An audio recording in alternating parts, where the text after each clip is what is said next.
አንጋፋው አትሌት ቀነኒሳ በቀለ ከለንደን ማራቶን ራሱን ማግለሉን አስታውቋል። ዝርዝሩን በመረጃችን ይዘነዋል። ሰላም ጤና ይስጥልኝ የተከበራችሁ የዩቲዩብ ቻናላችን ቤተሰቦች፣ ከሰዓታት በኋላ ዳግም ተመልሼ መጥቻለሁ። ለእናንተ ይመጥናሉ ያልናቸውን ከመዝናኛው ዓለም የተሰሙ ከሀገር ውስጥ ከውጪ በወቅታዊ ጉዳዮች የያዝንላችሁን ዘገባዎች ይዘን ቀርበናል። ለዚህ ቻናል አዲስ የሆናችሁ በመልካም ፈቃድ በቀናነት ሰብስክራይብ በማስከተል የደወል ምልክቷን በመጫን ቪዲዮን ላይክ ለሌሎች ተደራሽ እንዲሆን ሼር በማድረግ በቆይታችን አብራችሁ እንድትቆዩ በመጋበዝ ርዕሰ ጉዳዮቹን በማስቀደም እንጀምር።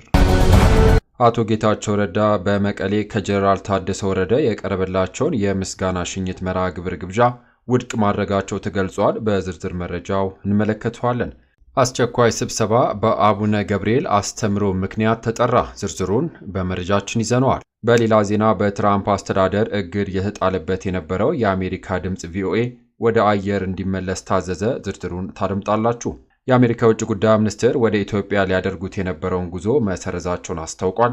ዝርዝሩን በመረጃችን ይዘናል። ከስፖርት መረጃ አርሰናል ከክሪስታል ፓላስ ዛሬ ምሽት ጨዋታቸውን ያደርጋሉ። እነዚህንና በወቅታዊ ጉዳይ ከሀገር ውስጥ ከውጭ የያዝንላችሁን አጭር ዘገባዎች በዚህ መረጃ ሰዓት አካተናል። እስከ ቪዲዮ ፍጻሜ አብራችሁኝ እንድትቆዩ በመጋበዝ ወደ ሰዓቱ ወደ ያዝንላችሁ መረጃዎች እናልፋለን። አብረን እንከታተል። ክቡራን አድማጮች፣ በቅድሚያም በርዕሰ ጉዳዮቹ ቅድሚያ ያስደመጥናችሁ መረጃዎች ወደ እናንተ እናድርስ። አንጋፋው አትሌት ቀነኒሳ በቀለ ከለንደን ማራቶን ራሱን ማግለሉን አስታወቀ። ቀነኒሳ ሲናገር የፊታችን እሁድ በሚከናወነው የለንደን ማራቶን ላይ ለመሳተፍ ቀን እየቆጠርኩ ነበርም ብሏል። ጨምሮም ይሁንና በልምምድ ላይ ባጋጠመኝ ጉዳት የተነሳ በዘንድሮ ውድድር ላይ ልሳተፍ አልቻልኩም። በመላው ዓለም የምትገኙ አድናቂዎቼና ደጋፊዎቼ በሙሉ ለምትሰጡኝ ማበረታቻ አመሰግናለሁ ያለው ቀነኒሳ በውድድሩ ለሚሳተፉ አትሌቶች መልካም ዕድልን ተመኝቷል። በሌላ ዜና አስቸኳይ ስብሰባ በአቡነ ገብርኤል አስተምሮ ምክንያት ተጠራ። የሸዋ ሀገረ ስብከት አቡነ ገብርኤል አትደናገጡ፣ ማርያም ቤዛ አይደለችም ማለታቸውን ተከትሎ የኢትዮጵያ ኦርቶዶክስ ተዋሕዶ ቤተክርስቲያን ቅዱስ ሲኖዶስ አስቸኳይ ስብሰባ ለአርብ ሚያዝያ 17 ቀን 2017 ዓ.ም ጠርቷል። ይሁንና ቅዱስ ሲኖዶስ ባወጣው መግለጫ ብፁዕ አቡነ ገብርኤል በፍኖተ ጽድቅ ማህበር መርሃ ግብር ላይ ባስተላለፉት ስሁት ወይም ደግሞ የተሳሳተ የነገረ ማርያምና የነገረ ደህንነት አስተምሮ ለማረም ለመወያየት ስብሰባው እንደተጠራም ተገልጿል። በተለይም አቡነ ገብርኤል ማርያም ቤዛ አይደለችም በማለታቸው የተነሳ ውዝግብ ቤተ ክርስቲያኒቱን እያነጋገረ ሲሆን ቅዱስ ሲኖዶሱ በዚህ ጉዳይ ላይ የመጨረሻ ውሳኔ ለማሳለፍ እንደሚችሉም ይጠበቃል። ይህ አስቸኳይ ስብሰባ በቤተ ክርስቲያኒቱ ውስጥ ከፍተኛ ትኩረት ያገኘ ሲሆን ምዕመናን፣ የቤተ ክርስቲያን ሊቃውንት የሲኖዶሱ ውሳኔ በጉጉት እየጠበቁ ናቸው።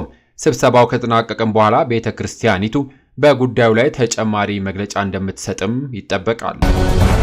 በማስከተል የተደረገው የስልጣን ሽግግር ጠቅላይ ሚኒስትር በተገኙበት በትግራይ መቀለ ቢሆን ትልቅ ትርጉም ይኖረው ነበር ሲሉ አቶ ጌታቸው ረዳ ተናገሩ። አቶ ጌታቸው ረዳ በመቀሌ ከጀነራል ታደሰ ወረደ የቀረበላቸውን የምስጋና የሽኝት መርሃ ግብር ግብዣም ውድቅ አድርገዋል። የጠቅላይ ሚኒስትሩ የምስራቅ አፍሪካ ጉዳዮች አማካሪ ሚኒስትር ሆነው የተሾሙት አቶ ጌታቸው ረዳ የሹመት ስልጣናቸውን ካገኙም በኋላ ቃለ መጠይቅ ሰጥተዋል። ሚኒስትሩ ዩኤምዲ የተባለ ሚዲያ በትግረኛ ቋንቋ በሰጡት ቃለ መጠይቅ በትግራይ የተደረገው የስልጣን ሽግግር የትግራይ ሕዝብን ደህንነት ህልውና የሚያስጠብቅ አይደለምም ብለውታል። የኢፌዴሪ ጠቅላይ ሚኒስትር ለደህንነታቸው ያደረጉትን ጥንቃቄ እውቅና በመስጠት ያመሰገኑት አቶ ጌታቸው በማንኛውም መመዘኛ የትግራይ ሕዝብ መልሶ ወደ ጦርነት እንዳይገባ የቻሉትን ሁሉ እንደሚያደርጉም ቃል ገብተዋል።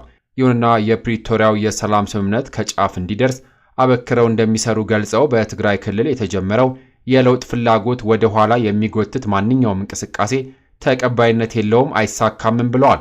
ይሁንና ትግራይ ላይ እሳቸውን ለመግደል የተሸረበ ሴራ እንደነበር፣ ይህንንም ሸሽተው ከትግራይ ፖለቲካ የመውጣት አንዳች ፍላጎት እንደሌላቸውም ተናግረዋል። በመሆኑም የተደረገው የስልጣን ሽግግር ጠቅላይ ሚኒስትሩ በተገኙበት በትግራይ መቀለ ቢሆን ትልቅ ትርጉም ይኖረው ነበር ያሉት አቶ ጌታቸው ትናንትን እየመዘዙ ቁርሾና ቂም በቀል ማቀጣጠል ፋይዳ የለውም በማለትም ተናግረዋል። እኔን በክብር መሸኘት ቅድሚያ የሚሰጠው አይደለም። ቅድሚያ የሚሰጠው በትግራይ ክልል የሰፈነው ሕግ አልባ አካሄድ እንዲስተካከል መስራት ነው ሲሉም አክለዋል። የትግራይ ሕዝብ የሰጠኝ ክብርና እውቅና ከፍተኛ ነው።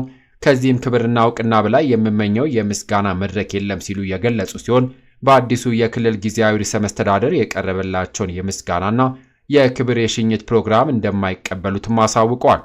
ይሁን እንጂ በክልሉ ያሉ ሌቦችና ህገወጦች አደብ ለማስገዛት ለሚደረገው ጥረት እንደሚያግዙ፣ ህዝቡን ለማገልገል እንደ ትናንት ዛሬም ዝግጁ እንደሆኑም ገልጸዋል። በማስከተል የፌዴራል ዳኛ የትራምፕ አስተዳደር በአሜሪካ ድምፅ ላይ የጣለውን እግድ እንዲነሳ ጠየቁ። የፌዴራል ዳኛ ማክሰኞ ዕለት የትራምፕ አስተዳደር የአሜሪካን ድምፅ ወይም ደግሞ ቪኦኤ እና ተዛማጅ የዜና አገልግሎቶችን ለማፍረስ ያደረገውን ጥረት ህጋዊ እንዳልሆነ በመወሰን የመንግስት የገንዘብ ድጋፍ የሚደረግላቸው እነዚህ የዜና ማሰራጫዎች ስራቸውን እንዲቀጥሉም አዘዋል። ይሁንና ዳኛው ሮይስ ላምብረዝ የአሜሪካ ዓለም አቀፍ ሚዲያ ኤጀንሲ ቪኦኤ እና ሌሎች ማሰራጫዎች እንዲመለሱና በህግ የተቀመጠላቸውን ኃላፊነት እንዳያስተጓጉሉም አዘዋል። በተጨማሪም በእረፍት ላይ የነበሩ ሰራተኞች ወደ ስራ እንዲመለሱና የሰራተኞቹ ቅነሳ እንዳይደረግም ትዕዛዝ ሰጥቷል። ዳኛ ላምብረዝ የትራምፕ አስተዳደር ለመዝጋት ያሳየውን አካሄድ የዘፈቀድ ድርጊት እንደሆነም ገልጸውታል። ይህ ውሳኔ ቪኦኤ እና ተዛማኝ ተቋማት ስራቸውን እንዲቀጥሉም አስችሏቸዋል። በሌላ ዜና የአሜሪካ የውጭ ጉዳይ ሚኒስትር ማርኮ ሩቢዮ ወደ ኢትዮጵያ ሊያደርጉት የነበረውን ጉዞ መሰረዛቸውን አስታውቋል። የአሜሪካ የውጭ ጉዳይ ሚኒስትር ወደ ለንደን ሊያደርጉት የነበረውን ጉዞ የሰረዙ ሲሆን ውሳኔው የዩክሬን ፕሬዝዳንት ዘለንስኪ አሜሪካ ባቀረበችው ሐሳብ መሰረት ክሬምሊን የሩሲያ አካል አድርጎ ለመቀበል የቀረበውን ሐሳብ ውድቅ ካደረጉም በኋላ የመጣ ነው። በተያያዘ ዜና የእንግሊዝ፣ የፈረንሳይ፣ የጀርመንና የዩክሬን የውጭ ጉዳይ ሚኒስትሮች በለንደን ሊያደርጉት ያቀዱትን ስብሰባ ሳያራዝሙ እንዳልቀረም ተዘግቧል። ይሁንና ይህ ውሳኔ የአሜሪካ ውጭ ጉዳይ ሚኒስትሩ ማርኮ ሩቢዮ እና የትራምፕ ልዩ መልእክተኛ ስቲቭ ዊትኮፍ ጉብኝታቸውን መሰረዛቸውን ተከትሎ የተሰማ ነውም ተብሏል። ስቲቭ ዊትኮፍ በዚህ ሳምንት ለተጨማሪ ድርድር ወደ ሩሲያ ይጓዛሉ ተብሎም ይጠበቃል። በተመሳሳይ የአሜሪካ ውጭ ጉዳይ ሚኒስትር ማርኮ ሩቢዮ በአዲስ አበባና በናይሮቢ ለማድረግ ያቀዱትን ጉብኝት መሰረዛቸውም ተዘግቧል። ይህ የሆነው የኬንያ ፕሬዝዳንት ዊሊያም ሩቶ በትናንትናው ዕለት ለ5 ቀናት ጉብኝት ወደ ቻይና ማቅናታቸውን ተከትሎ እንደሆነም ተገልጿል። በሌላ መረጃ የትራምፕ ልዩ መልእክተኛ ከፑቲን ጋር ለመነጋገር ወደ ሩሲያ ሊጓዙ ነው።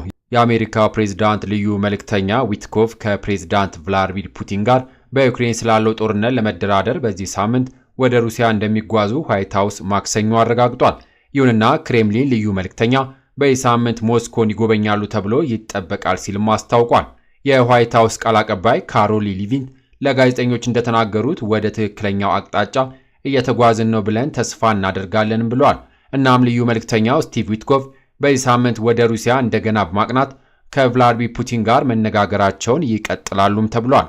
ይሁንና ትራምፕ ከ3 ዓመታት በላይ የዘለቀውን ጦርነት ለማቆም በዚህ ሳምንት ሩሲያና ዩክሬን ከስምምነት ላይ ሊደርሱ የሚችሉበት በጣም ጥሩ ዕድል እንዳለ ሰኞ መናገራቸውን አናዶሉ አስታውሷል። ሚያዝያ 3 ፑቲንና ዊትኮፍ ከዩክሬን ጋር ስላለው ግጭት አፈታት ዙሪያ 4 ሰዓት ከ50 ደቂቃ የፈጀ ውይይት ማድረጋቸውም የሚታወስ ነው። ከስፖርት መረጃ አርሰናል ከክሪስታል ፓላስ ዛሬ ምሽት ጨዋታቸውን ያደርጋሉ። በ34ኛ ሳምንት የእንግሊዝ ፕሪምየር ሊግ መርሃ ግብር አርሰናል በሜዳው ኤሚሬትስ ምሽት 4 ሰዓት ላይ ክሪስታል ፓላስን ያስተናግዳል። ሁለቱ ቡድኖች በሁሉም ውድድር ባደረጓቸው ያለፉት 5 የእርስ በርስ ጨዋታዎች አርሰናል 5ቱንም በማሸነፍ የበላይ ነው። ይሁንና አርሰናል ዛሬ ምሽት በክሪስታል ፓላስ ከተሸነፈ ሊቨርፑል የ34ኛ ሳምንት ጨዋታውን ሳያደርግ የፕሪምየር ሊጉን ዋንጫ ማንሳቱን ያረጋግጣል። ትናንት ምሽት በተደረገ የ34ኛ ሳምንት የእንግሊዝ ፕሪምየር ሊግ ጨዋታ ማንቸስተር ሲቲ አስቶን ቪላን 2-1 በሆነ ውጤት አሸንፏል። የማንቸስተር ሲቲን የማሸነፊያ ግቦች ሲልቫና ኑኔዝ ከመረብ ሲያሳርፉ የአስቶን ቪላን ብቸኛ ግብ ደግሞ ማርከስ ራሽፎርድ በፍጹም ቅጣት ምት አስቆጥሯል። ውጤቱን ተከትሎ ማንቸስተር ሲቲ በ61 ነጥብ 3ኛ ደረጃ ላይ ሲቀመጥ አስቶን ቪላ በ57 ነጥብ 7ኛ ደረጃ ላይ እንደተቀመጠም ተገልጿል። ክቡራን አድማጮች ከሀገር ውስጥ ከውጭ ለሰዓቱ ብታደምጧቸው ብለን የመራርንላችሁ ዘገባዎች እነዚህን ይመስሉ ነበረ። ከሰዓታት በኋላ በሌሎች በአዳዲስ ዘገባዎች እስከምንገናኝ ለሌሎች ለአዲስ መረጃዎች ተጨማሪ ትሩዝ ኢትዮጵያ ሶሻል ሚዲያን ሰብስክራይብ በማድረግ ቤተሰብ እንድትሆኑ ጋብዞታለሁ። በያለንበት የዓለም ዳርቻ ቸር እንቆይ።